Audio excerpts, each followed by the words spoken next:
going to talk about Chapter 11, and that is on the family.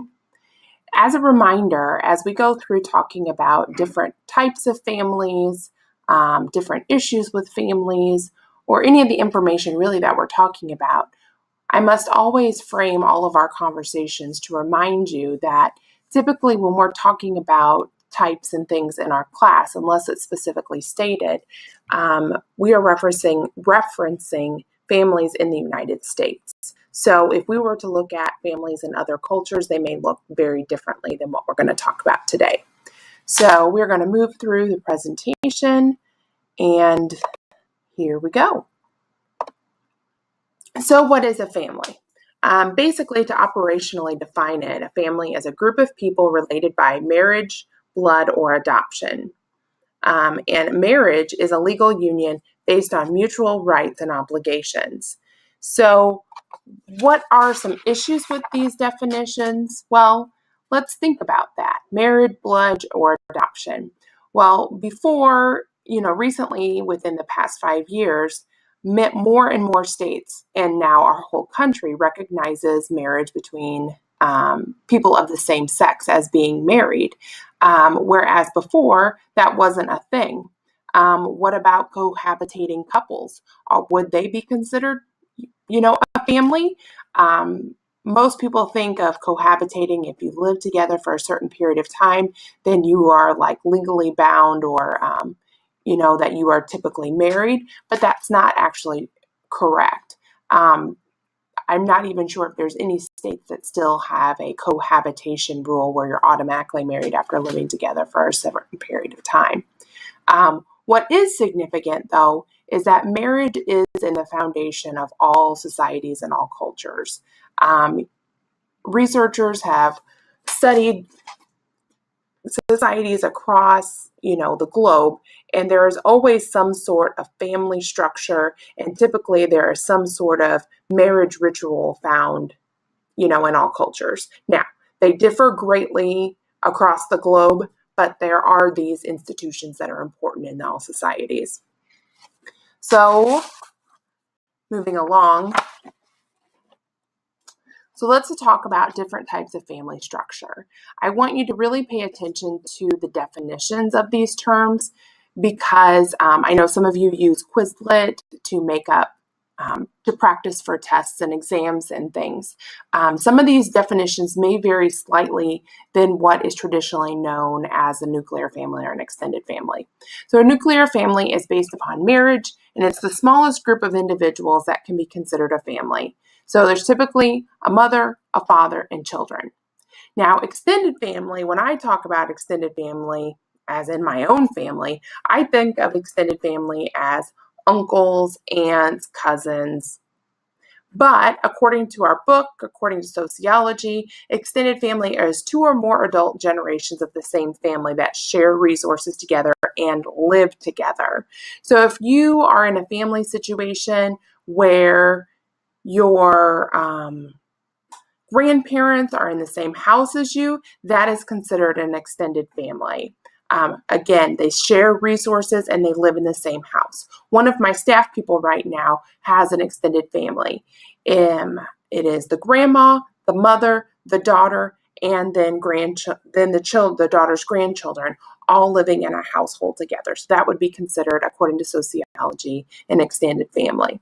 So again, let's go back to this discussion of some things that maybe typically don't fit.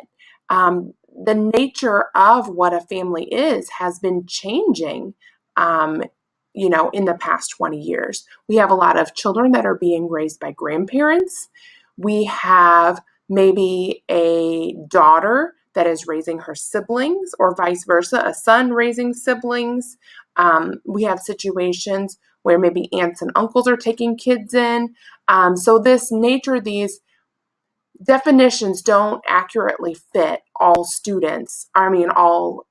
family type situations. So now let's talk a little bit about power within the family.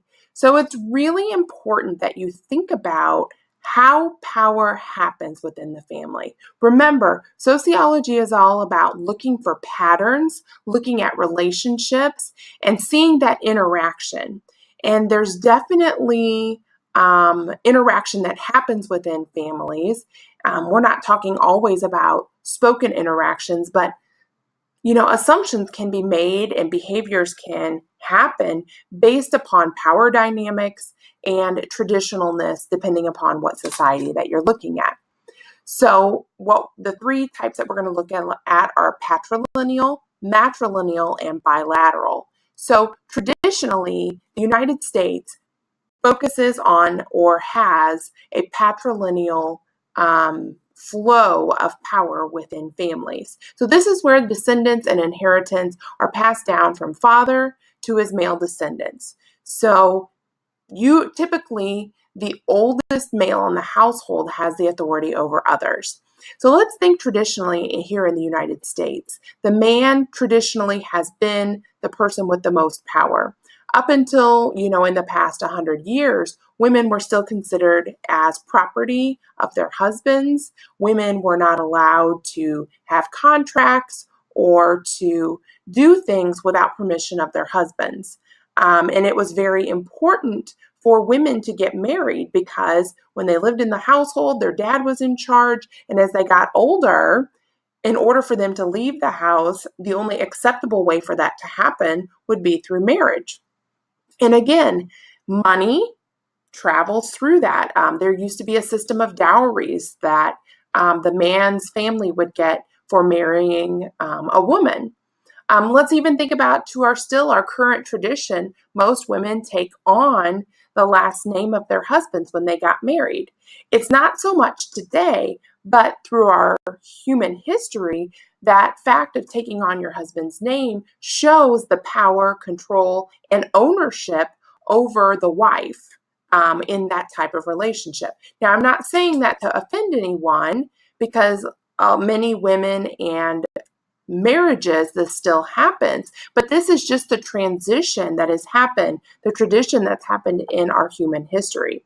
So again, let's think about, so there's a union, the woman takes on the man's name, and then the children that they have together also happens. So there's a lot of power and control that is derived from that action.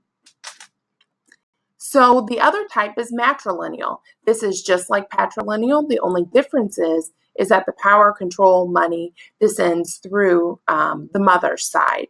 So there is a bit of controversy about whether or not a perfect matrilineal family or culture has ever existed, but there has been some research, and you can go in your book to see or to learn more about that.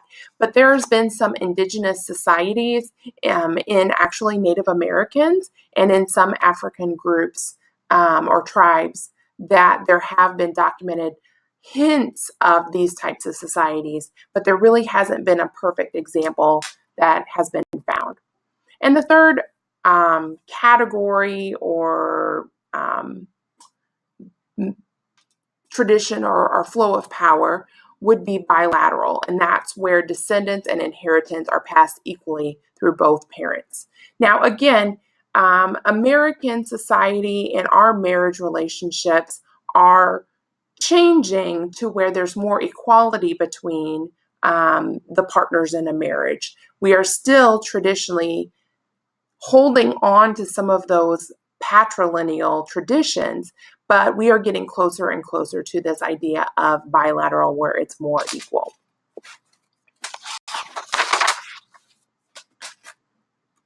So now let's have a little bit of conversation in how we select mates.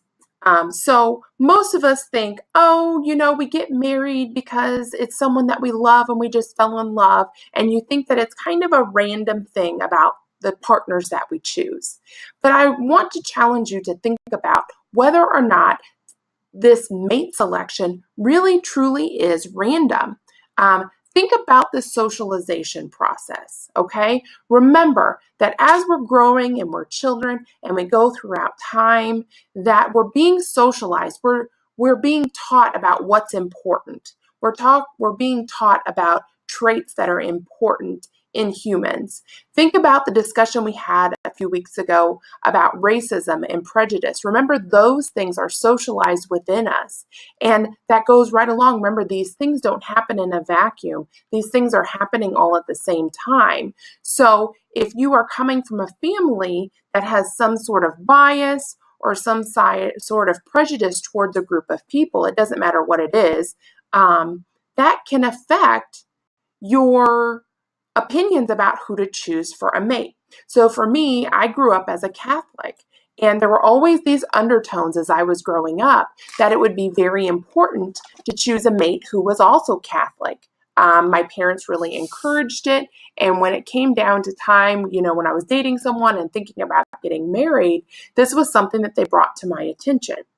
Again, as I've stated before, my family also had a lot of prejudices and things in growing up. So it was never overtly said, well, actually it maybe was, but that my parents wouldn't always be accepting if I brought a person of color home as a possible marriage partner. Now, let's all remind ourselves that sometimes families aren't overt in these messages, but we get them covertly through overhearing things, about hearing jokes about different things. So these ideas that our families are giving us, they're being socialized into us, and we're kind of internalizing them, and have to make difficult choices. Now, I will say that, there are some people that are able to escape that or are able to make decisions, based upon their own preferences. But just know that the stigma and these social pressures all exist in us. So what is endogamy? So endogamy is this idea that there's a societal requirement or strong encouragement for individuals to marry within their own kind, and there's culture pressure. So if you think about it, when you're trying to select a mate, it would be much easier to pick someone who is more like you than dislike you because you share the same things. You share maybe the same race, the same ethnicity, the same traditions. You may go to the same church, or you enjoy the same social class. So remember when we had this discussion about social class, that people who reside in the same class share the same beliefs, the same value systems. They kind of have similar language and knowledge about things. So when you are dating someone or you're considering someone who is similar to you, it makes the process a little bit easier because you have things that you can share and bond on and create the basis of a relationship. So the second thought about mate selection is homogamy.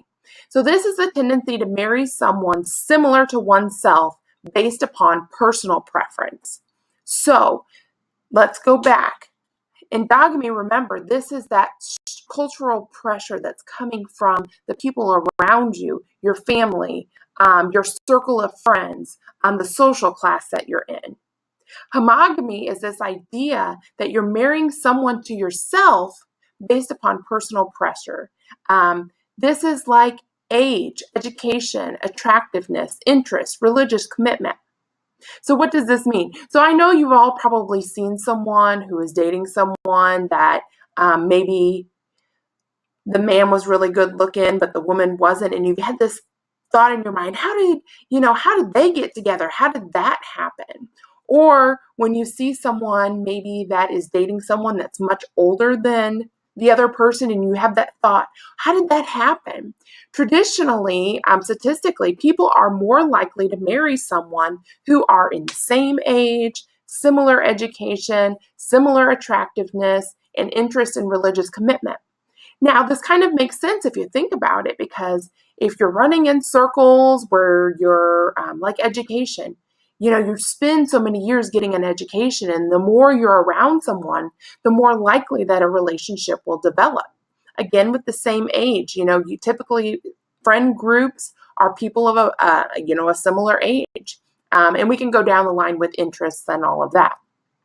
Now, what's interesting is this idea of endogamy and homogamy kind of merge or conflict or run into each other, because these norms that you're getting from your culture and your family, bleed in and affect your own personal preferences. So this idea of endogamy and homogamy really can't be separated. It is really difficult for people to basically their personal preference is being influenced by all of these social pressures coming from outside forces. It's like it's becoming ingrained in us. So that's where these two things kind of diverge and are alike. So the other thing that I like to bring up is the different types of marriage. I think that these things are very interesting. I really I used to always watch that TLC show Sister Wives because I just think it's vastly interesting how different family types work together. But I just want to share with you some, different terminology when it comes to constructing a family. So we typically, in the United States, most of our relationships are monogamous, which means it's between a man and a woman. Now, the next one, if you go to your right, I guess, is polygamy. And that's where there's multiple people involved in relationships. And then down to the bottom left is polyandry. And that's where there are two women and one man in a relationship. I actually know a family that is polyandry. I have a friend of the friend that has a relationship like that. And the last one that you're probably more familiar with, or no, that you're not familiar with, because polyandry is actually more common, especially in like Utah, where Mormon religion is. Now, Mormons do not approve of polyandry as an institution, but at one time, a certain sect of Mormons did believe in polyandry and supported it. But the last one you probably don't hear as much about is polygyny, which down in the other corner, that is with one woman and two men. And that's the one actually that I have a friend of the friend that has. So that's it. The next video is going to get into talking about the different sociological perspectives and the family.